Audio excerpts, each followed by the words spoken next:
Yeah, okay. I'm just going to take a survey a little bit later from the audience just to find out what they're dreaming about and how far they are to attaining that dream. But for now, we are seeking to find out some of our financial woes, why we're in the situation we're in, from a man who's very, very passionate, all right, and he is here as a general manager from Centonomy to tell us exactly where we went wrong and really, is this a crisis? Mr. Gatumia is here. Please welcome him to the show right now. Thank you. Hey, DJD. Hello. Hey, how are you doing? How are you? Thank you for having me. It is a pleasure to have you here. Have a seat. Thank you. Thank you. Excellent. What is your dream car? Wow. Big one. The dream car currently, I have different cars that I'd like to own along the way, but okay. The current dream car is a 911 Porsche. Wow. Okay, that's good. That's the same as our producer, Chris, and the director as oh, well. Great. Yeah, the Porsche is high on their list. Close to attaining that dream? I'm on the way. I'm on the way. Yes. And that's fantastic. The journey has begun. Okay, so the topic today is, are we in a crisis? And that, of course, speaking about our finances. We have had many financial gurus sit where you're sitting, telling us 2017 has not been bad because of an election. All we need to do is look at the stock exchange to see that Kenya is okay. Our economy, yes, has kind of stalled a little bit, but it's not. We're not in the red just yet. But a lot of people, when you sit and talk to them, will tell you that they are feeling broke. Wamesota, hakuna pesa Kenya, no contracts. I mean, people are angry. Are we in a crisis? Yes and no. Okay. I know that's not the answer that you want to hear, It's but fine. yes and you no. You have time, so I'm going to get into it. Okay, so this is the thing. I think as a nation, we've all seen that there's been a shift in the country this year because everyone has been waiting and saying, let's talk after the elections. And now that the elections have been going on for such a long period of time, some businesses have really struggled. Yeah. In fact, just as an illustration of what that looks like, we do training also on retrenchment to help people to transition to whatever it is that they're going to do. And this year, we've done probably double what we did last year, simply because of those changes in the market. So there is an effect. Okay. However, if you have been in a job, you've been still receiving your salary, isn't it?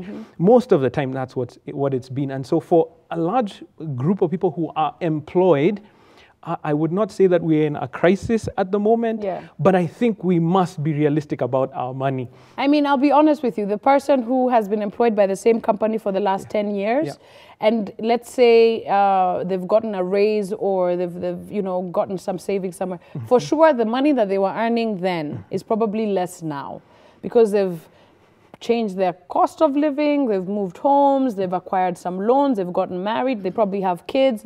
So life has happened. Life happens. And elections have happened. And they happen to... 2 of them. And yes, in such a short period of time. They happen. And the thing about it is, life goes in cycles, and we know these cycles as they go along. So begin to prepare. It's... often we are always called in the beginning of the year and everyone is talking about, oh, it's January. And in fact, we even come up with the Kenyan term, isn't it, in January? Yes, isn't it that we came up with? Away. It's a month away, literally. And the thing is that we just don't plan. For many of us, it's that we don't plan. Now, please, I don't want to be insensitive because there are those who this year has really been tough. Maybe you lost your job. Maybe you haven't had enough jobs, especially for businesses where everything has slowed down. Everyone has said, we'll talk after the elections. So for those, we must understand and say, yes, there is a crisis there. And probably what we need to be doing is, because we know these cycles come along throughout our lifetime, to prepare better for them. But for everyone else, we need to be serious about our money. And I loved the way you started the show by asking, what is your dream? Are you passionate about that dream? And what are you doing towards that dream? Okay. Those are the questions we must ask, and then you'll have a goal. But before we ask those questions, I want to ask from a financial perspective, are we wrong in saying, afadhali siku za Kibaki? You know, afadhali kulikuwa na do. You know, you hear that, you're hearing that right now. Afadhali hata 2001, at least there was some money. Because right now it just feels like there is no money in Kenya. There are no deals. There's no tender. That person who owed you that little debt still owes you that debt. You are in more debt than you were in when the year started. A lot of this is not hearsay. It's real. So what can you attribute this commotion and noise to? Yes. Part of it, as I said, there's some serious shocks that have gone into the market this year. And for sure, some people have seriously been affected. But for the rest of us who are sitting around complaining and yet you still received your paycheck last month, it's simply that we're not managing what we have really well. We're not planning well. And often, as you said, we're spending more than we have to. And so when you find yourself in that situation and you find yourself wondering, okay, how do I do this? Then you need to ask a couple of questions. Can I then really afford? I loved what you said at the very beginning, also as we're discussing our dream cars, that we're not there yet. You know what? You could probably take a loan and drive one of those cars that you're talking about. It's true. You could probably do it, isn't it? But I don't want a loan. But what would that do? Exactly. What would it do to your life at the moment? It means that you're paying off for a couple of years. It'll affect your cost of living because now you have less money to spend on the things that you really enjoy and want to do. So and if I have a Lamborghini, I want to move to Runda. Yes. Because you can't park it outside on the road next to your apartment. You want to have a garage for it. Exactly. So those are the choices that get us into trouble. And the thing about it is there's nothing wrong with owning that Lamborghini. In fact, I applaud you for having that dream. I'd like to see you passing by and I'll park my Porsche next to yours eventually. But if you start doing that now, I think we have an identity crisis. I think that's the thing. Because when you see your friend, when you see your relative, when you see somebody else doing the things that you want, then you say, yes. And you know what? I'm not immune. When I speak, I'm speaking about myself as well. Yeah. My brother and I were really close, and they just recently moved into one of these gated communities. You know what I mean? And so as they moved in, now I started feeling, this apartment of mine, this one. See, we move somewhere nicely. And you know what? I don't know what my brother earns.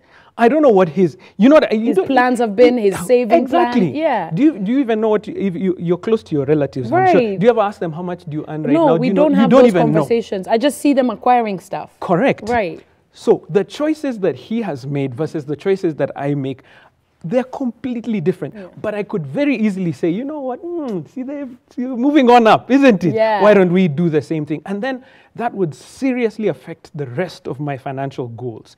So the problem is that we're so busy looking around at everybody else and not focusing on ourselves. What is your potential for earning? What is your potential for growth? And I assure you, you're not in the same place that you were 5 years ago. No. You're not in the same place you were 10 years ago. So the potential is there.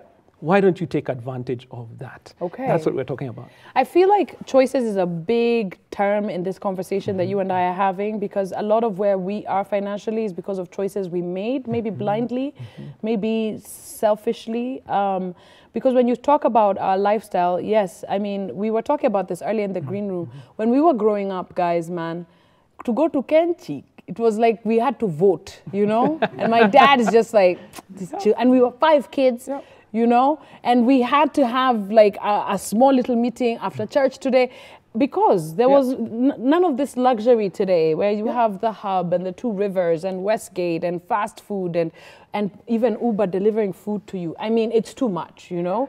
Are we making choices that are very temporary, very fulfilling, short term, and suffering for them long term? Yes. Talk to me. Why are we doing this? It's a term that everyone hates, but it is a term that is going to help us grow. Delayed gratification. Oh, Lord. So that's another thing that we'll talk about. Let's talk about food, because you brought it up. Let's talk about food, my favorite thing. And I always talk about it because this was the thing that changed my mindset 5 years ago. Okay. When we sat in the class, because I'm a student of Centonomy as well. Okay. And the thing is, everyone wonders, why do I need education about finances? Why? See, I know how to add, I receive, I pay, I can do a simple budget, but you don't realize some of these things. So 5 years ago, we sat with my wife and we said, you know what, we're going to write down every cent we spend. And after we did that for a month, we came back and looked at it and put them into line items. And I'm not even confident enough to share all the line items. I'll just share one. Yeah. And it was called takeout food, going out for food. We were spending more on takeout food than our rent in a month. That's crazy. Yeah. That's it. Yeah. And when you see that, then you just see this restaurant opening a new chain. Yes. Like, I helped them do that. And we are, in fact, the ones who are known. Everyone would come and ask us, what do you think about this restaurant? Because probably we've been there and actually gone there. And sometimes it's not even the most expensive one. It's the one during the week. We'll spend 500 bob on lunch here, 300 on a cup of tea here. You know what I mean? That's what you do. And you don't notice it until the end of the month. Yeah. If both of us are spending 500 bob, that's 1,000 shillings. 5,000 shillings by Friday. On the weekend, you're most like, in fact, I'll ask you, do you spend more or less on the weekend? We spend more. More, isn't there? You go, yes, isn't it? And so you'll spend another 5K on the weekend. That's 10,000 bob on food. Imagine. Gone like that. And you had food in the fridge, which is going bad. Yeah. And that's the point. So when we recognize that, then we're saying, okay, what are the choices that you're going to make? Come on, be real. You have food in the house, eat it. As you said, when you were kids, did you go out every single day to be able to do that? No. And I'm not saying don't go out. And in fact, that's what we recognize. We now came back and said, what is really important to us? Going out for food is not necessarily so much about the food. It's about the social part, isn't it? You love to be with your friends, with your relatives. And in fact, for us, it was mainly Sunday after church. You know, everybody now, you want to go for a nice place. But if you've been spending Monday to Saturday, by that time now you start thinking, where are we going to go, isn't it? So when we changed it now, we found that we actually had a little bit more on the time that mattered to go out and even take somebody else out. And it's actually more fulfilling because you've waited. You've waited a couple of days, maybe a week or so before you can go out. Before we talk about delayed gratification, I think it's important that we put some perspective into, I don't know, I was always allergic to loans for a very long time. I just said, I'm not going to do it. I'm just going to earn it and then find a way to spend it. But I don't know, this TV job, you end up just people telling you, loans are good. You know those guys who call you from your bank? Yeah, they even give you names you didn't even know you had. Am I speaking to Nana Kihara? Yes. Yes. And so loans have been encouraged in the last 5 years. You turn on your phone, if it's not Sako, if it's not your Chama, it's Mshwari. Everybody's trying to lend you money. Have you noticed that? But then when it comes to paying it back, so a lot of us have found ourselves in this rut of we hear what you're saying, we understand it, we now know where we went wrong, but we're so in the red. We are swimming in loans, we're swimming in debt, we are literally earning salary so that it can pay off the loan. All of this. A lot of people are struggling with that. How do we first identify where we are and then get ourselves out of that rut? Yeah, so it's identifying the difference between good debt and bad debt. Okay. So your choice, I think, is a noble and good choice that many people should adopt, where, you know what, I should save and earn what I'm going to spend on. But for many people, it's going to, for some of the things, you will need to take some form of credit to purchase. Right. But what are you purchasing? Is it a consumable or is it an asset? And I think that's the thing that we often don't understand.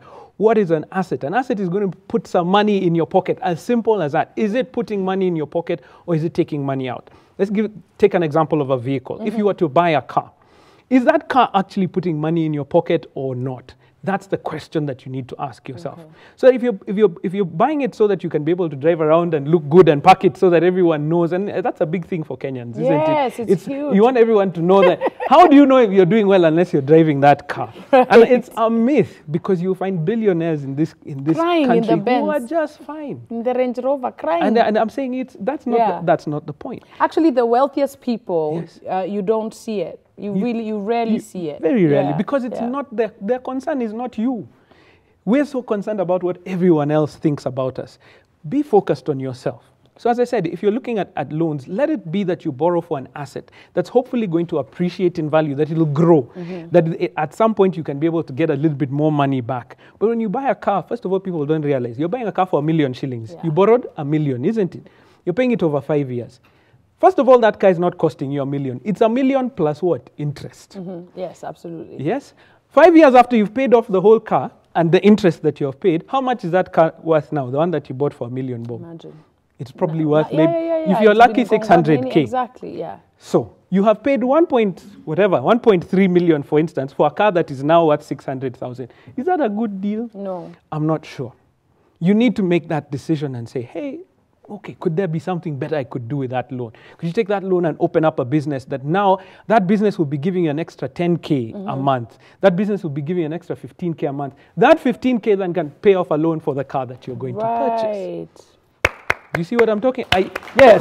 Eventually, the clapping came. Yeah. But those are the kind of choices that we need to begin to make. And they're based on what we want to achieve, not because of what everyone else thinks about us. What happened to us in terms of the I want it now? We're like a spoiled 5-year-old toddler. I want it now. Right, hold that thought, of course, because right now we take a very, very quick break, because when we come back, we continue this discussion as to how to start. I think that's the point. We're seeking we're sick. Yes. There's something wrong. Yes. But you are the doctor and you've got some great advice for us. Yes. So in the next couple of minutes, when we come back, we get treatment for what is ailing, especially our financial pockets, all right? We'll be right back after this. Great. Is it global? Is it regional? Or is it national? I've been blaming it on national. I've never blamed the government for any other time apart from now. I'm just blaming Gava for all my problems. Okay, so yes. Looking at, of course, what you do, is there a demand, is there a high demand for financial literacy, for financial navigation, for investing? Are Kenyans seeking out Centonomy a lot more? This is good news, right? Yes. I think hopefully more people will seek us out and come and look for what it is that we have. Okay. But it's exactly what you were talking about beforehand, that we were just saying that what is the solution? Because everyone is looking for that solution. Right. But in our classes at Centonomy, we often try and help people to see it this way. Everyone is saying, I blame everybody else. So it was my parents. They didn't teach me properly, or they didn't send me to the right schools, because apparently there are some schools that you can go to and become wealthy. It's the government, it's the economy, it's my boss, it's everybody else. Take responsibility for where you are and own it. Because you know what, if you give the responsibility to everyone else, can you change? Can you then have the power to change? No. So we're trying to say own it and then work from there. But there's lots of things that you can even begin to do now that will help you to grow as far as your wealth creation journey is concerned. Okay. Yes. Now, one of the things I can definitely say is, yes, indeed, we sort of have an idea that we'll get here. And then you find yourself in the middle of the crisis. So you go buying the book, you go for the classes in Centonomy, you call Frida from Passion Profit. I mean, if the article is on Daily Nation on the weekend, you read it, you email the writer just because you want, there's a bunch of financial courses being handed out everywhere. Yep. But nobody really gives you that thing. I think that tangible to walk and take it home, open it up, and then everything is okay. Why? You know why? Why? It is this. Wealth creation, and I always get in trouble for this, but I'll say it here on national TV. Go for it. Wealth creation is like weight loss. It is very simple.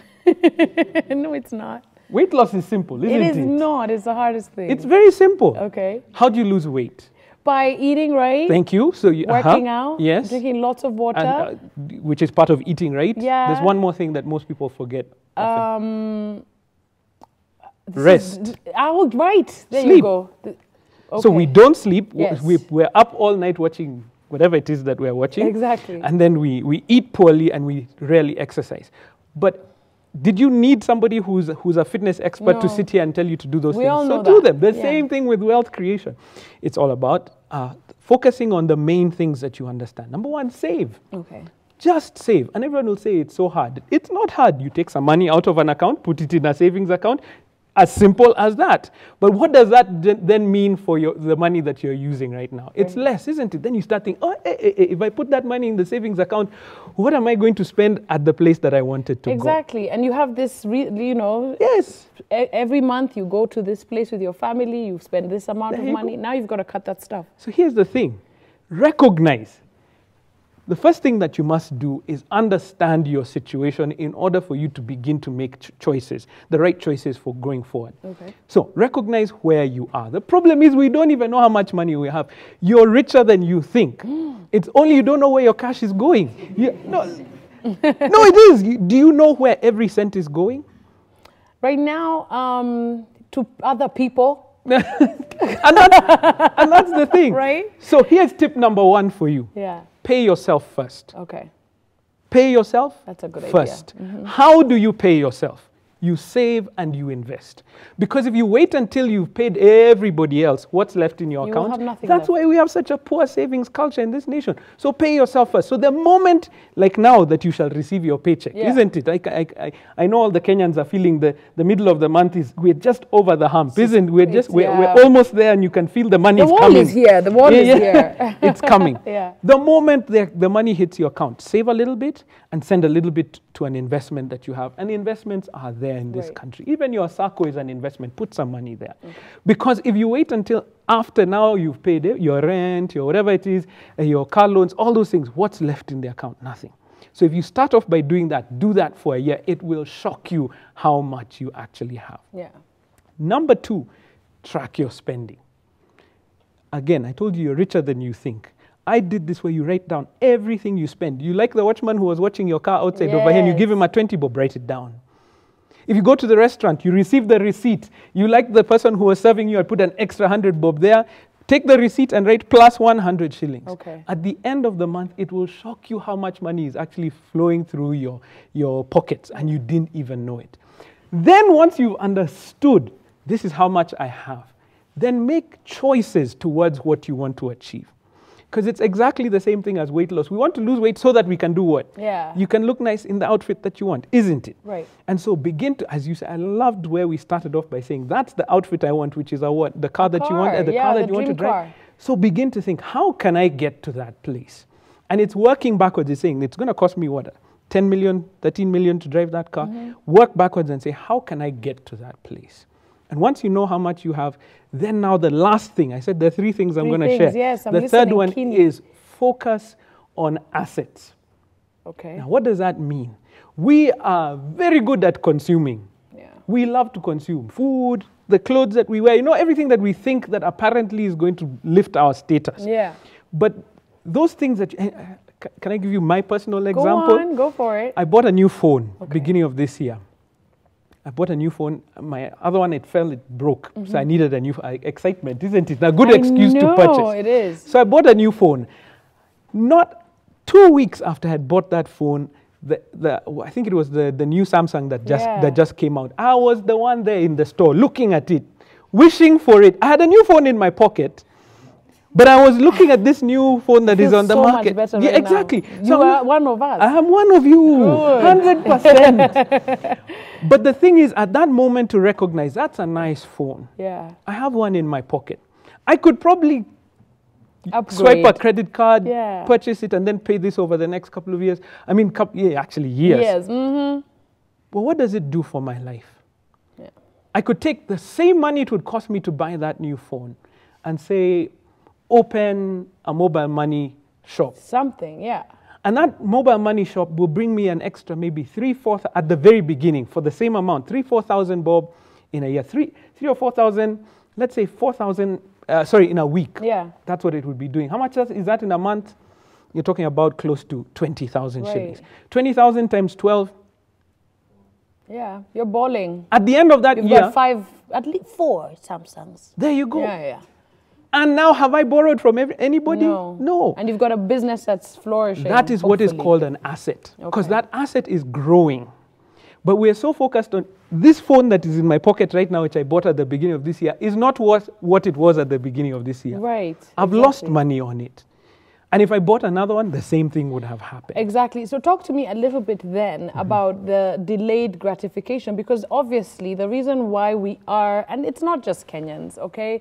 This consuming until you feel like you're going to pass out is, it has been well thought out. There are people sitting in advertising offices who have thought about you, your habits. They have targeted you. They know exactly what they're doing. When Apple comes out with $1,000 phone and there are people lining outside buildings getting rained on because of a phone, you know that it has nothing to do with the phone. This is a problem, and it's a human problem. Okay, so now we know these things. We know what you've told us. We've taken your advice. Yep. How do we realize that we're sick somewhere and that the gratification issue has brought us to this point, and how do we get rid of it?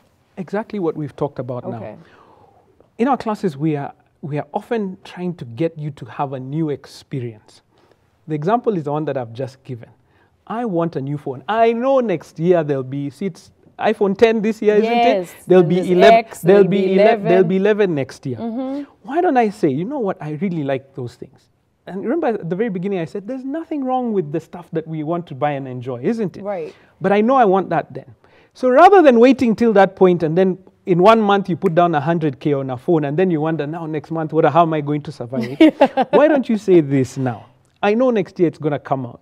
Why don't I put aside some money for that? Actually save towards it. When you purchase it and then you have no debt, you have no stress, it has formed a new experience in your life, and you begin to see, hey, you know what, this thing actually works. Right. And that's the process that we have to get ourselves to. But first of all, we have to break free of the cycles that we have had in the past. Yeah. I think we were talking about it just before we came on, where we were saying our parents knew these things, isn't it? They did. You didn't go out every single weekend, but when you went out, you enjoyed it so much. Exactly. It's you know what I mean? Delaying that. That's it. And it gives value to a lot of things. But the aim, and that's what we talk about in our classes at Centonomy, is that the aim is to get to the point where you're wealthy. We've been discussing wealth. I don't think we've defined wealth so far. Yeah. Can I define it for you? Go for it. Wealth is the ability to live the lifestyle that you want without having to work for it. Oh, wow. That's wealth. So that you're living a lifestyle where you're saying, you know what, I like that phone, I'll buy it. Yes. But it's not because now you have to go and figure out how am I going to pay for this.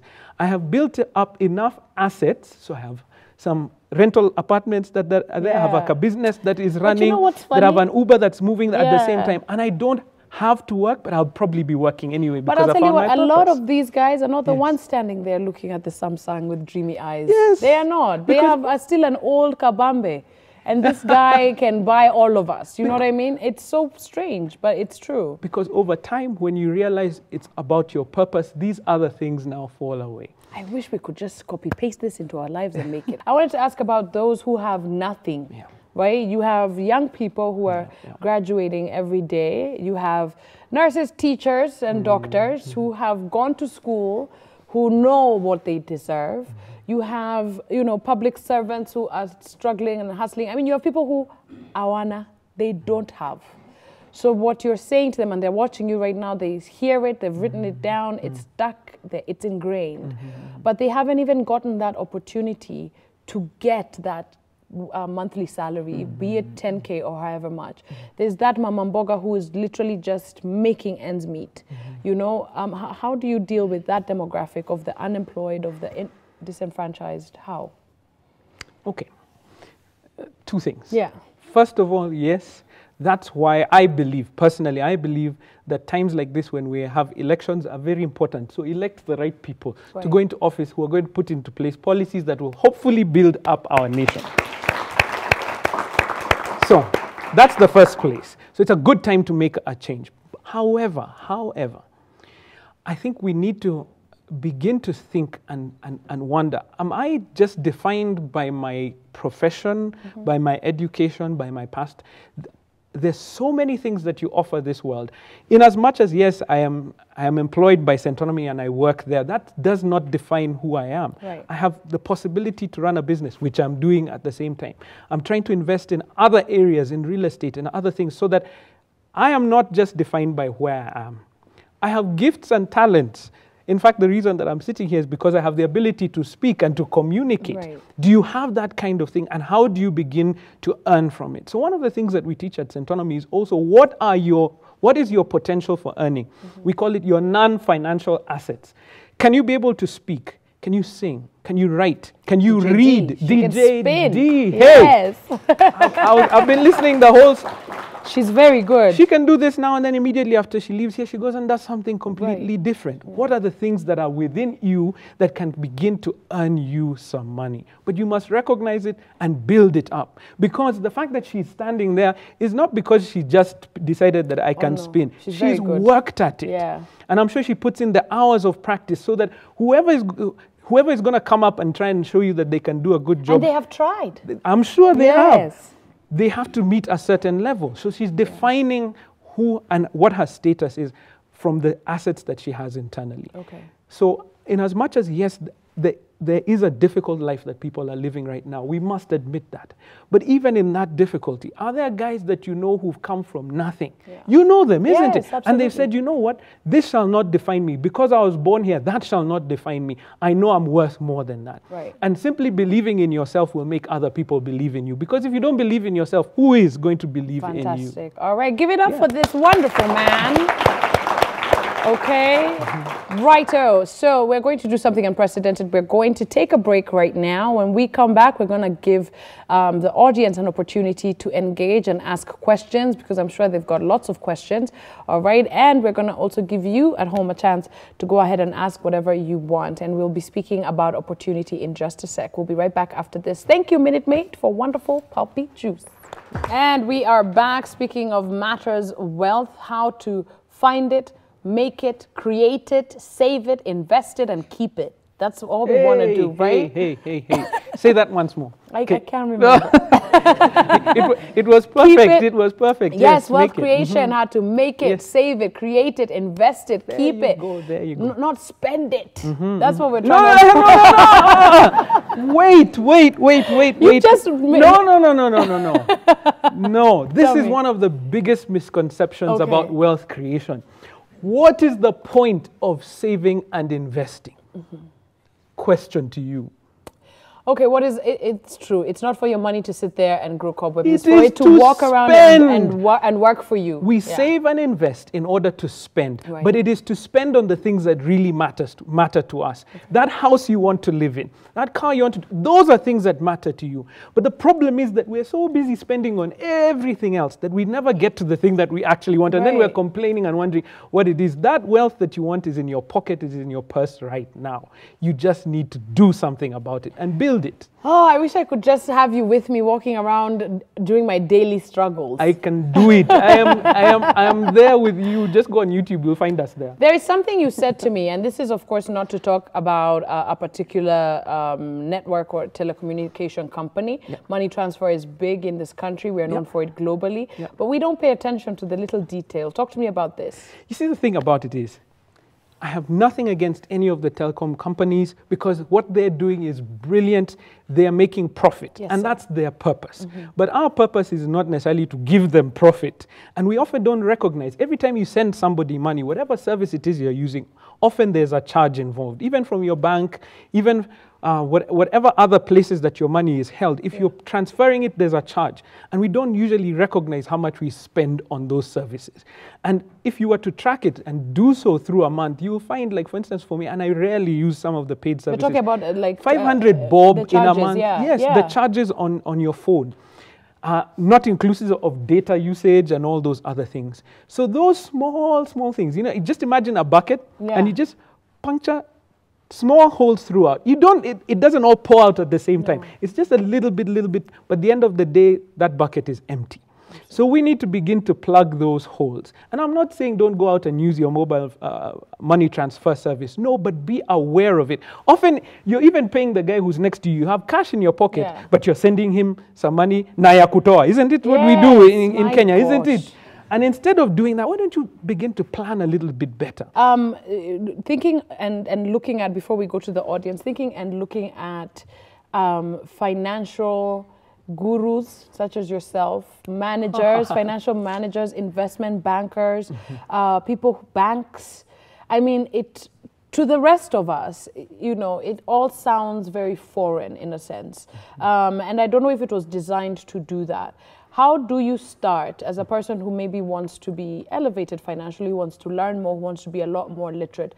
How do you identify what your need is as to who you need to partner with, which book you need to read, which financial course you need to take, which class at Centonomy you need to take? How do you do that? I think everyone in this room and everyone we come across, most people are saying, I want to be in a better place. Yeah. That's a good starting point. But just wanting doesn't make a difference. Go out and find out more. Take an action. One step will get you towards, one step will open up a new journey for you. Another step will open, you get what I mean? Yes, absolutely. You must not just dream, but actually take steps. So like now, you're hearing about Centonomy here from me. Yeah. If you're just going to sit there, oh yeah, Centonomy is nice, it's such a wonderful company, they teach and help other people, why don't you go to our website? You get what I mean? Yes. Take that action of going to our website and see what would it take for me to learn a little bit more. Okay. And guess what? We have found some amazing people who have said, you know what, nothing is going to stop me. Somebody came to our office the other day and said, you know what, I can't afford your classes, but I want to take them. What can I do? And we sat down and began to think, what can you begin to do? And this person ended up being an intern and worked for us for a little bit of the time and actually went to class. So they did not say that because I don't have money that I am now, I have nothing that I can do. Yeah, I'll tell you what, exactly. It's the same thing with this show. You guys hear me say it. It's almost like clockwork. Yeah. Log on to our social media platforms to find out more information and to connect to this guest. There you go. Half of you guys don't go. And let me tell you, the ones who do, and I check that stuff. Yes. The ones who do, you will see benefit.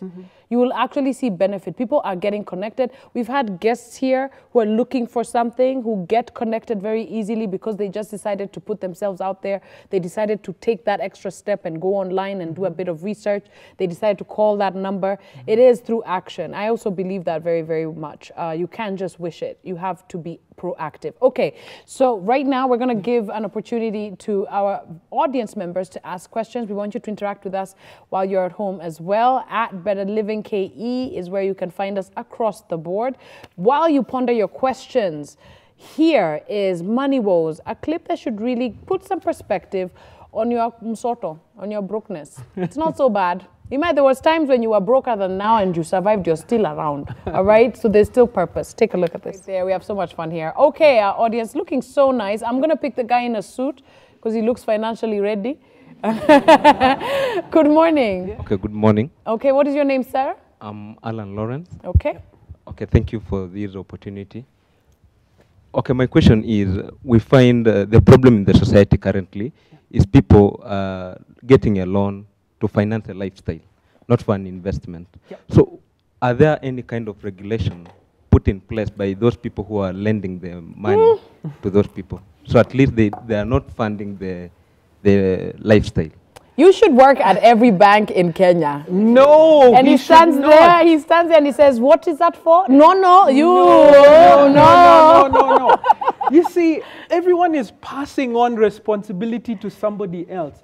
The bank's job is to make a profit. And so by doing so, they're making the profit of the loans that they're giving. So ideally, they're going to give you the loan regardless of what you want it for. Exactly. Yeah. So you need to take responsibility for your own life. What is it that really matters to you? Have you figured that out? Have you figured out what your purpose is? Have you figured out what you want to achieve in your life? Then take a loan that will get you towards that goal. Are you getting what I'm talking about? Because, yes, it's the whole thing of the nanny state. Yes. The government should take care of me because I'm unable to. You have just stated it yourself. Yeah. Haven't you? You have said there should be somebody to stop me. Stop yourself. And say, you know what, I could take this to start a chicken farm, isn't it? But no, we don't want. Chicken farm. I live in Nairobi. What do you mean a chicken farm, isn't it? Yeah. Are there young people who are creating wealth through agriculture at this time? Yes. Do you have... This is a passionate one for you. I'm having to stop myself from speaking on this issue because you have the ability to create wealth. And not just the ability, you have the calling to do so. Do so. I'm James Moge. Okay. Now, there's this other bunch of people who have the ideas, maybe like entrepreneurs, but they don't know who to run to. Like, for example, you have an idea, you have designed everything, but now the finances, like in reality, you go to a bank, you want a loan to finance the project or the idea or the business, but you don't have the collateral, you don't have security, you don't have someone, you don't have anything. Like, they can't just give you cash without any security. Yep. What about those guys? What about them? Great question, by the way. Very good question, because that's a lot of young people right now. And even older, yeah. It is. Again, I know this is going to sound like a broken record, but you have to do the work. Right now in this country, there is money that is looking for good ideas like yours. Most of that money is not in a bank, though, because banks generally don't lend to startups. Why? Because you're too risky. You've not proved the concept. Okay. You must prove that concept, first of all. So you need to look for some angel investors and possibly some people who we can call as venture capital, but those may come later on. But angel investors are a good place. And some of the angel investors that are well known to every Kenyan is mom and dad. Is a good place to begin. Yes. Do you get what I'm talking about? Or a relative of that kind who can begin to help you to start off. Start in order to prove your concept. Secondly, as I said, there's money in this country that's actually looking for good ideas. True. There's private equity funds that are actually sitting, you know, like you've seen all these shows that we have on telly where we have investors sitting in a panel and they're listening to good ideas. Lion's Den and all that. It's not just on TV. Yeah. It actually happens in the streets of Nairobi, but you have to go and find out where it's happening, isn't it? Yeah. So that you can go and present it. But everyone is sitting back and saying, let the money come to me. No. We're in a crisis. Go out and find it. Yeah, my name is Boniface Sagini, and I want to ask, we have a lot of young guys who are not employed, and they are betting a lot. And they argue that betting or gambling is, you know, kind of business or investment. Now let me ask this guru here, is betting or gambling a viable investment? Wait, before you answer.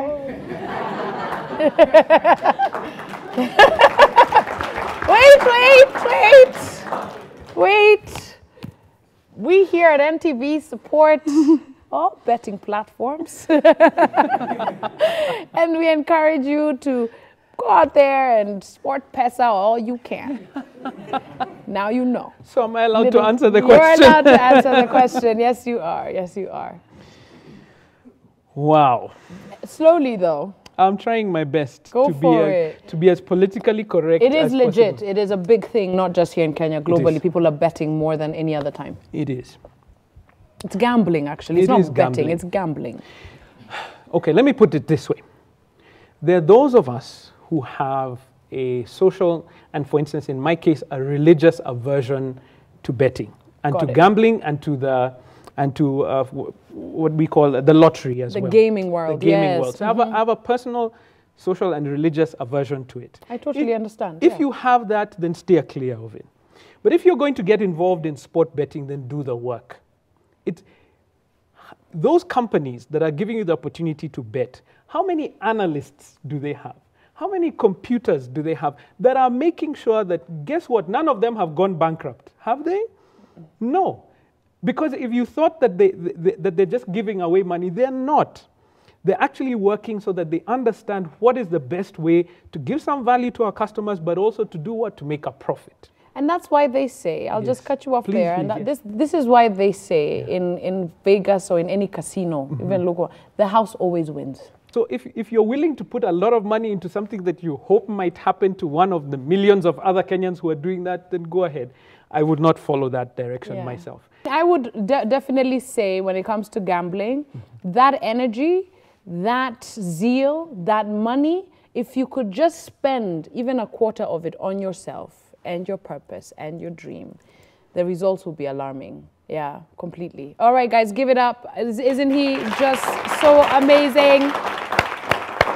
All right, so what we'll do, of course, and I know some of you will not even log on to our social media platforms, all right, to find out more information on Centonomy and how you can be a part of this amazing team of people who are really working hard to ensure that you attain financial freedom. That's really what it's about. Amen. And so, yes, amen indeed. So they have classes, all right, they have groups, they can come out to your company and speak to your people, your school, your institution, all right. You can hire this guy to live in your house and help your family. Really? Do you guys do that? Really? Do you do that? That would be so awesome, like a house visit. My wife would be quite disturbed Like if a I came house to live visit. in your house. But that would be something really interesting. Maybe that's something we should talk about. Home visits for the financially disabled. Yeah, definitely. fantastic. All right, everybody, give it up again. All right, give it up for Shira. Amazing conversation. Okay, log on. And for now, we say goodbye with a song that won't make you feel so broke. We won't play a bad song. DJ D, take it away. Do you feel